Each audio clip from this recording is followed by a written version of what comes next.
Hey there guys, and welcome to my YouTube channel. I have made a start on my next tutorial series for Live2D Cubism. This will be a far more advanced tutorial series where I go into complex mouse shapes, how to make anime eyes blink, and how we can make physics for hair and other such accessories. I also want to take a moment to say a big thank you to everyone who has currently subscribed to the channel. I wasn't expecting so many comments and people subscribing, and it's been awesome. Just thank you so much for the wonderful support and checking out my videos. I'm so happy that it has also helped. It's my very first set of tutorials I have done on YouTube that was actually a series flat out. I have done little how to draw videos here and there, but nothing that was of this grander and bigger scale before. And it was a challenge in places. But again, thank you just so much for that, and I hope that you'll continue to find these tutorials really useful for what you need for your own models. If you would like to keep up to date with other shenanigans along the way, I do have a Discord. Feel free to join it if you want to. I also have a Twitch channel if you want to ask any questions. I do play video games on Wednesday, Thursday and Friday, and I do art streams on Saturday and Sunday. So if you're interested in asking any questions or just hanging out and chatting, feel free to drop by. I also have a Twitter account, so if you want to also follow me there and have a talk with me there too, that'd be super awesome. And again, like everyone who has found me through Twitter, thank you so much for finding me and shouting me out, and it's just been wonderful. Just thank you for everything. I know how difficult it can be to learn Live2D. There's no getting away from the fact that there's not much information out there as far as Live2D goes. I do apologise if there are things that the way I do things is a bit different to how maybe a more professional person using Live2D goes, but I'm still learning myself. There's no getting away from the fact that there's very limited information out there, and I can only go by the limited information that there is and the trial and error process that I've been through myself doing those things. I really do try to aim to make it as easy and quick and concise as possible, and to make every video like flow into another, while also hitting certain topics that some people may be searching for or looking for specifically, without having to troll through hours and hours and hours of content to get the answer. So yeah, as we move forwards, again, thank you. I was intending to try and make a video where I basically walked you through and talk to you about my process of making my face rig in the first place, but sadly I had to time-lapse it because honestly there was a hell of a lot of work behind this particular one. It was a lot of work. I did try to document it as much as possible and the process, and there was a lot of trial and error even in my case, because there was a lot of piecing apart of certain limbs and certain elements of the character that took a little while to fill in. And yeah, hopefully you might kind of gain an understanding of how I've done it just through the time lapse itself, and hopefully by what I talk to you about right now. Now, for anyone who wants to get into being a VTuber, it's worth thinking about what kind of character you want to be. What is it that you plan to do for your YouTube channel or even your Twitch channel, whichever platform that you use your VTuber model? How are they going to behave, and what kind of personality do they have? You don't have to be this made up persona, you can just be yourself. And one of the reasons why I decided to do these tutorials was because of the fact that I knew there wasn't many tutorials out there for Live2D. It is a tough software to understand, and I just thought that VTubing or having a VTuber model, it really does open up a whole world of possibility in being able to express yourself and be able to communicate as yourself and have fun with being yourself. I just thought that it was just a cool thing to have. It's very individual, it's very creative and very awesome to look at in the corner of your screen. That replaces the standard webcam that you'd normally see. I just really wanted to get the software out there and this information out there for everyone who is really wanting to know how to make their own. I personally loved the concept of being able to show both my animation and my art skills within the character that I use for my art streams or for my Twitch streams in general, and that's really how it began. When I first started, I didn't even know of the term VTuber, so it was something that I did and was really interested in. I have this really old face rig too, it's so bad looking at it now, but I used that for the most part of a year, and then I changed it and turned it into something much better, and at this point in time I'm now making this new face rig, and that might even be a bit better than even the one that I've got currently. I just wanted something that was a little bit more of a higher quality, and the other character that you see, especially in my intro to my tutorial basics video, that character is like a cartoony version of myself. This one is a little bit more detailed, and I would say that my art style has a bit of cartoony and anime influence in it. And I just wanted to see what that could do. I wanted to see what would happen with that. For some people, it might be quite a difficult path to take in figuring out what kind of character you want to make. There are lots of different questions you can ask yourself, so feel free to write these ones down as I go through them.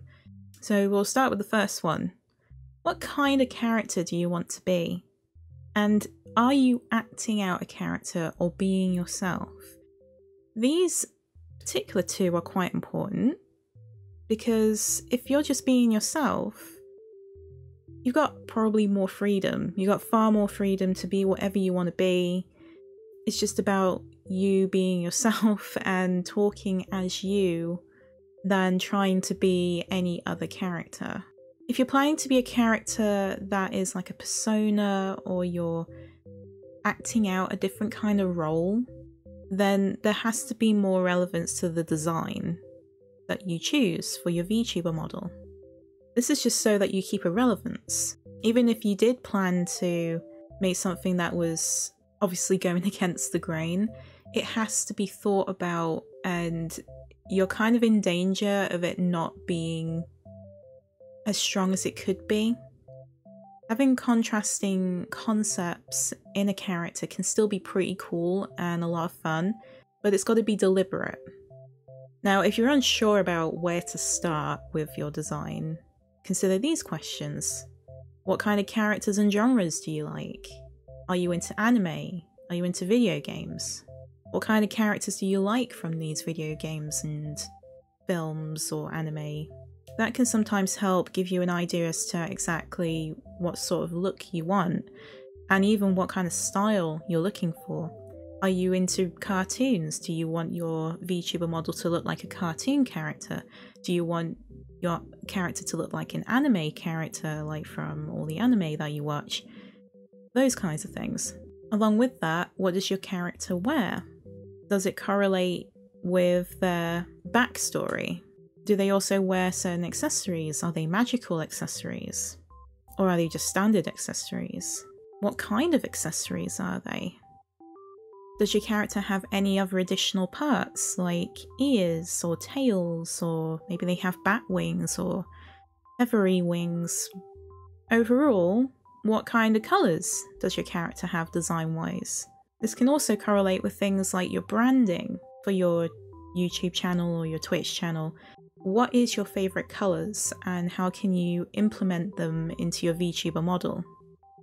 And this one's probably a bigger question in its own right, but worth thinking about regardless as you progress through your VTubing career. As a content creator, what are you hoping to achieve and create through your live streams and or videos?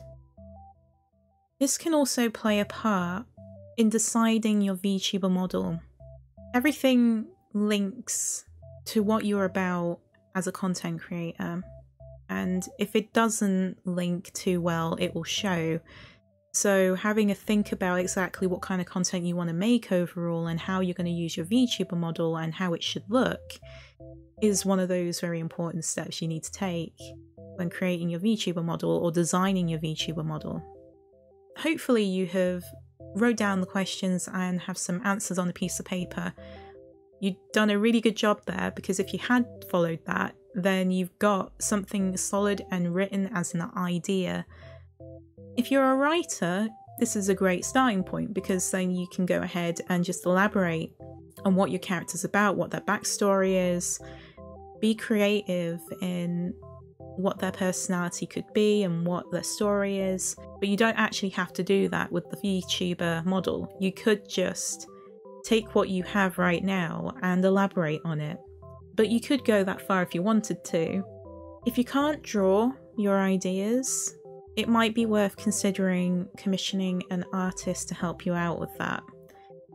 Now, this might be a bit of a costly investment, but sometimes it helps to at least have one drawing that you like the style of, that you see as being the style for your VTuber model, or is close to the style that you want, and you can add that to your mix of ideas going on with the character. It can also sometimes help you formulate more ideas along the way.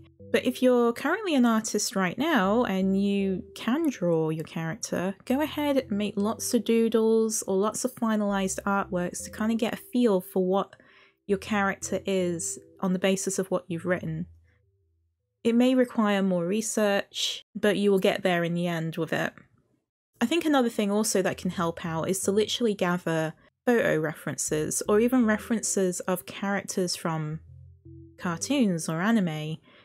Whatever is directly inspired, try and put that into a folder for people to see, or have it in a digital format, like a mood board, maybe even a Pinterest. I say Pinterest is actually a really good website in terms of collecting lots of reference images and putting it all into one board. That can be extremely helpful as well for any artist who is being commissioned by you to make this character. That's probably the easiest way to do it. But do try not to overload it too much. Don't be just like throwing in everything, and to the point that the artist really doesn't know exactly which references to refer to. Make sure that they have like a relation to each other if you're going to do that. The same thing can be done if you're an artist. If you use Pinterest, it's great. Personally, for me as an artist, I love Pinterest because it is a great platform just to find lots of different kinds of references, be it art, be it photographs. It can be a really good source of ideas and inspiration. It can also just generally help out with the whole process of figuring out what kind of accessories your character has, or how you want to draw certain elements of your character, like clothes. I just think it's fantastic and worth everyone's time. And I think it's worth noting that if you're not an artist, you can still learn how to use Live2D Cubism. Of course, you're going to need a model already pieced apart to be able to rig your characters, but on the other hand, be prepared to do a lot of learning. Now, I do have videos already on YouTube that goes through the basics of Live2D, so feel free to check those out if you want an introduction to the software and how to make a simple face rig. That can definitely help you on that path, especially if you're an artist and you're looking to make your own face rigs. Now, to add on to that, if you're an artist, go for it. Like, you have this ability to make awesome art, and all you need to learn is the basis of how Live2D Cubism works, and learn how to cut up your artwork so that it can then be rigged up on Live2D Cubism. There is plenty of videos out there for motion graphics and how you can piece apart characters in general, but I will be showing you in the next video how my character's been pieced apart for Live2D Cubism, and you can get maybe a bit of a general idea as to how I've structured that. Just to kind of talk about what we're watching here in general, this is a time-lapsed video of me creating my new face rig for my upcoming advanced Live2D Cubism tutorials. This one took a very, very long time to do. I would say it's probably taken me about a month so far to have it finalized to a state that I'm happy with. It's definitely a lot more elaborate. I've gone with a full body VTuber model, and that's something that I've never done before. I've never done a full body drawing before like this, standing. However, I do have a VTuber model used on Twitch where there is actually a full body element to my character, but they're sitting down. But never have I designed a face rig of the character standing up before. But yeah, I wanted to make something just a little bit more detailed than my cartoony self, which you can argue that maybe the way this is looking, it has a bit of a cartooniness too because of just how vivid and how defined my lines are. But I would say that my art style has a very cartoony as well as a bit of an anime element to it. I just really wanted to upgrade what I had and just give it a try in terms of creating a full-on, straight-on anime-ish, looking at the viewer sort of VTuber model. But yeah, this very much taken a month to do, along with all of the other work that I've had to do along the way last month. I am sorry if it's taken so long for me to make a video, but sadly there was a lot of work that needed to be done in the month of October before I could move on and create more. So yeah, just to try and explain exactly what I've done in my process of making this VTuber model. I would sketch out the character the way I want it to be in whatever angle that I really wanted the character to be in, and then I'd start the inking process. Now, you can do it in different ways. How I've done it is a bit of a mix of both, which is I started out with separating the layers as I went along, inking the character in places. So you can say, right, okay, let's make a new layer. I'm going to draw the complete arm. And then later you might want to, I don't know, cut that arm in half. So you got like the split where the elbow is, so that you got another layer, which is the lower arm layer and the upper arm layer. Now you can also do that as well once you've actually done the main colouring of your character as well. For me, because of the way that I colour things, it kind of helps to avoid having to cut up the character's limbs after I've coloured it. It's kind of better for me to try and get the base colouring down for everything that's pieced apart up front. So there's very little patchwork that needs to be considered along the way. But there's always going to be a degree of patchwork. Like once you've done the initial cut, like I've given the example of the arm, if you have made the cut on the elbow so that you've got a lower arm and an upper arm layer, you're going to have to fill it out somehow for it to connect again. And that's quite an important process. Otherwise, if you don't do that, then it's going to look obviously like you've cut your artwork up and you've not patched it up. So you have to do that. That is honestly a very key thing, and it can be very tough. It can be a very difficult process. It's kind of like a puzzle in its own right, trying to figure out how to get the artwork to look seamless when you cut up every element.